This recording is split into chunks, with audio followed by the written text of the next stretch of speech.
আকাশবাণী কলকাতা। স্থানীয় সংবাদ পড়ছি প্রিয়া বিশ্বকর্মা। হুগলির হরিপালে টিউশন থেকে বাড়ি ফেরার সময় এক নাবালিকাকে অপহরণ করে যৌন নির্যাতনের অভিযোগ উঠেছে। জানা গেছে, গত সন্ধ্যায় বিডিও অফিস সংলগ্ন গোপীনগর এলাকা থেকে তাকে একটি গাড়িতে তুলে নেওয়া হয়। এরপর বিবস্ত্র ও অচৈতন্য অবস্থায় স্থানীয় বাসিন্দারা নাবালিকাকে পড়ে থাকতে দেখেন। পরিবারের পক্ষ থেকে পক্সো আইনে মামলা রুজু করা হয়েছে। যদিও হুগলি গ্রামীণ পুলিশ সুপার কামনাশিস সেন জানিয়েছেন, অভিযোগের ভিত্তিতে তদন্ত শুরু হলেও ধর্ষণের কোনো ঘটনা ঘটেনি। খবর পেয়েছিলাম তো অনেক সোশ্যাল মিডিয়াতে এবং মিডিয়াতে এটা বলা হচ্ছে যে এটা একটা আপনার রেপের কেস বা রেপের কেস বলা হচ্ছে, কিন্তু আমি এটা ক্ল্যারিফাই করতে চাই কি এরকম নাহি কোনো কমপ্লেন্টে এরকম কোনো রেপের আছে, আপনার এলিমেন্ট আছে এখানে, বা ওরকম রেপের কোনো কমপ্লেন্টে ওরকম কিছু নেই, বা যেটা আমাদের ভিকটিম যে স্টেটমেন্ট দিয়েছে আপনার মেডিকেল, যেখানে মেডিকেল স্টেটমেন্ট বা যার স্টেটমেন্ট ওখানে রেপের কোনো আসছে না। যেটা সেকশন আসছে, যে সেকশনে কেস করা হয়েছে আপনার মলেস্টেশনের সেকশন, যেটা সেকশন কেস হয়েছে, এবং আমরা তদন্ত অলরেডি যেখানে যা যা করণীয় আমরা অলরেডি এটা চালু করে দিয়েছি।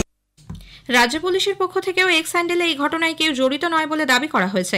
নাবালিকা ও তার পরিবারের গোপনীয়তা রক্ষা করার আবেদন জানানোর পাশাপাশি পুলিশের পক্ষ থেকে কোনো রকম গুজব না ছড়ানোর হুঁশিয়ারি দেওয়া হয়েছে।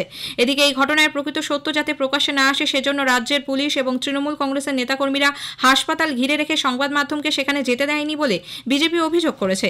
দলের জাতীয় মুখপাত্র অমিত মালব্য বলেছেন, পশ্চিমবঙ্গ মহিলা ও মেয়েদের জন্য সুরক্ষিত নয়। এ ব্যাপারে মুখ্যমন্ত্রী মমতা ব্যানার্জি সম্পূর্ণ ব্যর্থ। ধর্ষণ ও শিশুদের যৌন নির্যাতন থেকে নিরাপত্তা দিতে ফাস্ট ট্র্যাক আদালতও গঠন করেনি রাজ্য সরকার। অন্যদিকে দোষীদের গ্রেপ্তারের দাবিতে স্থানীয় থানা এবং পুলিশ সুপারের অফিসের সামনে বিক্ষোভ দেখান স্থানীয় বাসিন্দারা। আগামীকাল তারা এর প্রতিবাদে রাস্তায় নামবেন বলে জানিয়েছেন।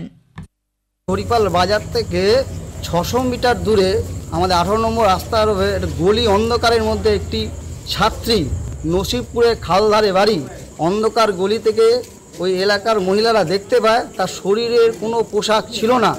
এই ধরনের ঘটনা যা আমরা স্তম্ভিত হরিপালবাসী হিসেবে। এই ঘটনার সাথে যারা যুক্ত তাদের শাস্তি দিতে হবে। এবং নসিবপুরের মেয়ে কিভাবে হরিপালে এলো, অনেক রকমের প্রশ্ন। আমরা মনে করি প্রশাসনকে এর বিরুদ্ধে কঠোর ব্যবস্থা করতে হবে।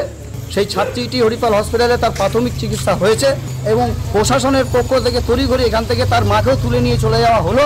আমরা এর বিচার চাই এবং এর জন্য আগামীকাল আমরা রাস্তায় যেভাবে করার এর প্রতিবাদ করব। পূর্ব বর্ধমানের কাটোয়ায় 4.5 বছরের শিশুকে ধর্ষণের অভিযোগে প্রতিবেশী এক যুবককে গ্রেপ্তার করেছে পুলিশ। গুরুতর অসুস্থ অবস্থায় শিশুটি কাটোয়া হাসপাতালে চিকিৎসাধীন। পরিবারের দাবি, গতকাল সকালে শিশুটি রাস্তায় খেলছিল।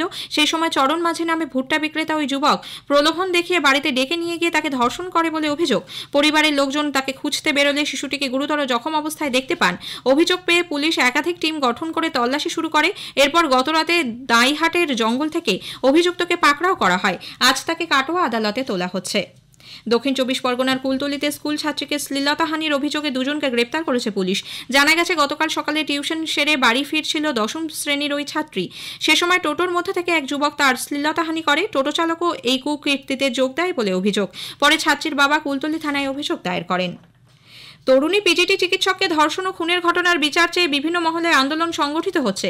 বিশ্ব হিন্দু পরিষদের দুর্গা বাহিনীর পক্ষ থেকে আজ শ্যামবাজার, পাঁচমাথার মোড় ও ওয়েলিংটনের মধ্যে কলকাতা চলো মিছিলের ডাক দেওয়া হয়েছে। গোলপার্ক থেকেও বিকেল 5টায় এক মিছিলে টালা থানার অসুস্থ ওসির সঙ্গে দেখা করতে যাবার কর্মসূচি নেওয়া হয়েছে। আক্রান্ত আমরা সংগঠন আজ দুপুর থেকে রাত 8টা পর্যন্ত শ্যামবাজার মেট্রো সংলগ্ন এলাকায় সামাজিক গণ অবস্থানের কর্মসূচি নিয়েছে।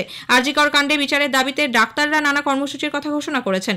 আগামীকাল বিকেল 3টায় নীলরতন সরকার মেডিকেল কলেজ থেকে ধর্মতলা পর্যন্ত মহামিছিলের ডাক দিয়েছে joint platform of doctors West Bengal. কুমোরটুলির মৃৎশিল্পীরাও রবিবার পথে নামতে চলেছেন। দক্ষিণ কলকাতার বিভিন্ন স্কুলের প্রাক্তনীরা আগামীকাল বিকেলে গড়িয়াহাট থেকে রাসবিহারী পর্যন্ত এক প্রতিবাদ মিছিলের ডাক দিয়েছেন। অভয়ার বিচারের দাবিতে রবিবার সারা বিশ্বের 100টি শহরেও প্রতিবাদ কর্মসূচি পালিত হবে।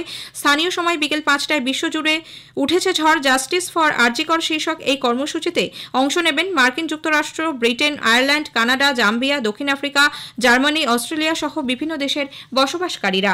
আগামীকাল দক্ষিণবঙ্গে আবারও রাত দখল এবং উত্তরবঙ্গে 9 তারিখ সোমবার ভোট দখল কর্মসূচির ডাক দিয়েছেন বিশিষ্টজনেরা।